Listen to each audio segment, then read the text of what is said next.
Wonderful freedom fighters and lovers of freedom all over the world, my returning subscribers and those who are watching without subscriptions, I have no word for you guys. You guys are the best. Those who are watching without subscriptions, I'm asking you guys to take a step of faith, click the red buttons and click the notification bell so whenever we upload, you'll be able to get notified. On this video, you are going to hear the lamentation of our brother Dano Orasi, a man with the integrity, asking, what in God's name are fulani hoodlums doing in Anambra State, making the life of the Biafrans very uncomfortable? And remember, whatever fulani supported, you need to run for that, because that thing can never work on your own interest. May Nnamdi come out. Whatever they propose for us, may them receive it double. Iseeeee. Well, thank you for inviting me in the first place. And good morning. It will be difficult to have this analysis and the line you're doing it. I believe the situation in Anambra, and in fact the rest of the Southeast, is getting even more complicated. It's not just holding election on Saturday. There are a lot of precursors before that election comes up. The case of Nnamdi Kanu has further complicated the matter, in the sense that the common people in the various villages are asking questions. How do we have a young boy whose crime was to ask for honesty, for understanding, for justice for his people, and in a country where you ask for justice, a gun is placed on your head, and we leave him languishing in prison, and people are talking about election? This is the tendency of people saying there will be no election. And there are parties running around. Nobody appears to be interested in what is happening. And in the past few days, the situation has even been more complicated with the fate of Justice Mary Odili. So it does indicate that there is a defined process to decimate a people, or like the government says, dominate a people and decide what happens there. So the candidature is not just now about whether somebody is qualified. If they have a basic certificate and have experience, that's qualification in Nigeria. Whether you have performed in the past is not relevant anymore. So we're now looking at Saturday's election from the point of view of candidates who will have courage to be able to discuss the very serious situations in Anambra, which also affects the rest of the Southeast. We have fundamental problems of existence. There's an existential problem in the Southeast, and Anambra typifies that. So it's not just people running around, we're going for an election. Trying to discuss that, and they get into, supposing Mrs. Odili had been killed in this raid in a country where a Supreme Court judge is messed up, still from the Southeast, you can see it is a lot more complicated problem than just going to vote. So if I could, if you could just shed some light on this matter for us, if you will. So what is the thinking? Is it that if they don't let elections or want elections to hold, and then assuming elections don't hold, what is that going to achieve? Because the gentleman you spoke about is undergoing processes in the courts. The factor you also raised now about just so they've said they're going to investigate it. So all of these things also have processes. Yes. So if the elections don't hold, what would that have achieved? Well, majority of us are conversing that elections must hold. But we are now discussing about what kind of candidate will appear to be governor of Anambra with the courage to want to face the realities on the ground. And that was why I had to give you the initial problem of Nnamdi Kanu and Odili now, which are complicated. It's not just people running around, I want to be governor. How many of them have taken the courage to even mention, to defend our sons and daughters? Some arrested, some killed, and nothing is going on. So when I look at I narrowed it. It was another television station that I narrowed the governorship to 3 main candidates. And then I said it was Soludo, it was Valu Zubo, and then Obioro Konkwo. And her reasons why I had to narrow it. And yesterday I was looking at their debate. It was Andy Oba Soludo, and Val. They removed... you didn't include Senator Andiba? They didn't include Val, Obiora Okonkwo. Well, probably they did it on parties with platform. Maybe parties that have been in government. They must have a reason. I didn't know what their reason was.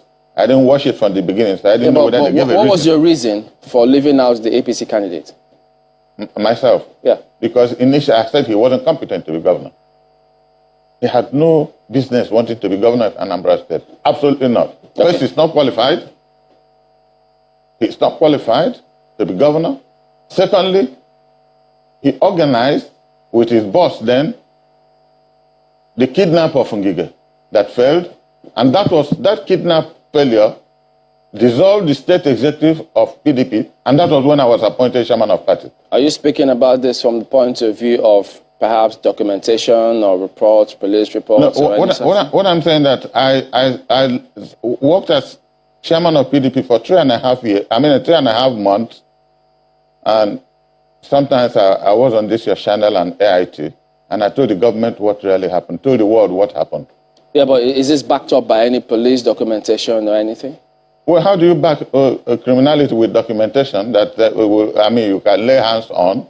Yeah, it was clear that Anambra State government house was attacked. But those are the agencies responsible for the police was responsible for investigating criminality. Well, do they investigate in this country? If government is supervising the criminality, how do you investigate it? Mrs. Odili's house was just attacked, and the Attorney General of the country has not spoken about what is going on there. Well, he has. He has. And what has he said? He said he doesn't know about what is going on. Yes, he's spoken. Doesn't that look very funny to you? That a department under him organized the police, the army, they have faces, and the Attorney General is telling us that he doesn't know. Well, at the moment, all of these agencies have denied complicity. So that's the question we were asking. It shows you how beautiful. Who is responsible? It shows you how beautiful the country is. Okay, now we are running the country beautifully. Everybody who should know is denying that they don't know what is happening to a Supreme Court judge. So if she was killed that night, it will be fate. Well, the country is asking the question. People need to know what actually transpired. So you know, why we have to have these fundamentals is that we need a governor who is not just qualified, but who will have the courage to defend what not just Anambra is facing, but what the rest of the South is. Okay, because Chief, we are now becoming an endangered species. Okay, because I will name a candidate here. I will name. No, well, you can't name any candidate. No, I will give reasons why somebody would be better than the other. No, you're supposed to be looking at it broadly speaking. Let's see what's happening in the entire scenario. But haven't gotten your opinion. Let's equally get to Abuja and see if our guest, the gentleman there, feels the same way. Markwe? Studio is Ambassador Jerry Gukwe, who is Nigeria's former ambassador to Austria and also a former member of the House of Representatives. You're welcome to Sunrise Daily this morning. Thank you so very much. It's my pleasure, and good morning, Nigeria. Well, there is a keen interest in the elections that will happen in Anambra this coming weekend. And there have been questions, fundamental questions really, about the conduct of the elections. INEC has raised questions way before now, especially with recent activities in the southeast, which has heightened the state of insecurity in that state. Yes, the first guest did refer to how there have been a number of sit-at-home protests, and people in Anambra State, it would seem, have also been subjected to that, so to speak. So there are questions as to whether or not they'll feel safe enough to be able to come out for the elections that will come up this weekend. What's your reading of the situation?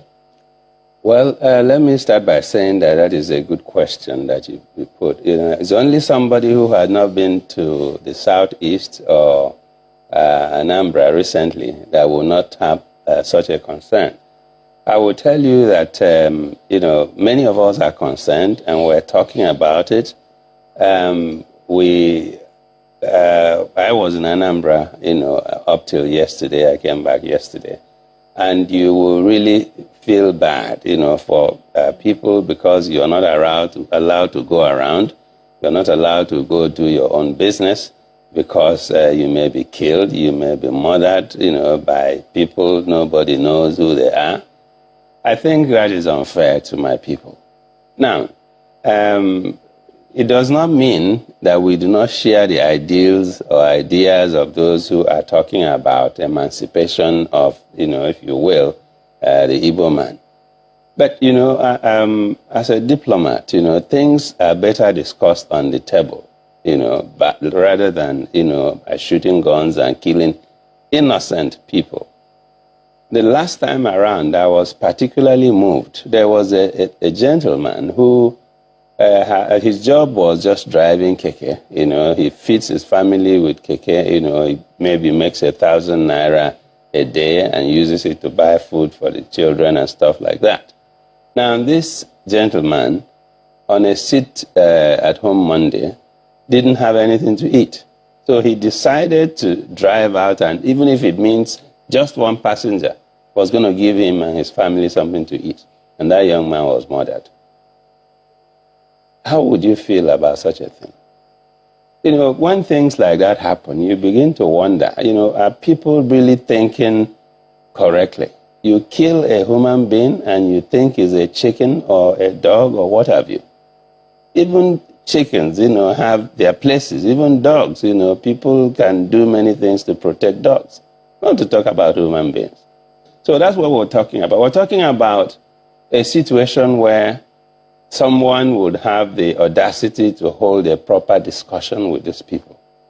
And, with what my brother, my former chairman, in the PDP had said, he categorized, but rather he named those he, thinks, were supposed to be, or rather qualified, or who should be governors of Anambra State. Now, I think he missed out one person very clearly, and that person is Senator Nnamdi Kanu of the APC. Now, he gave his reasons.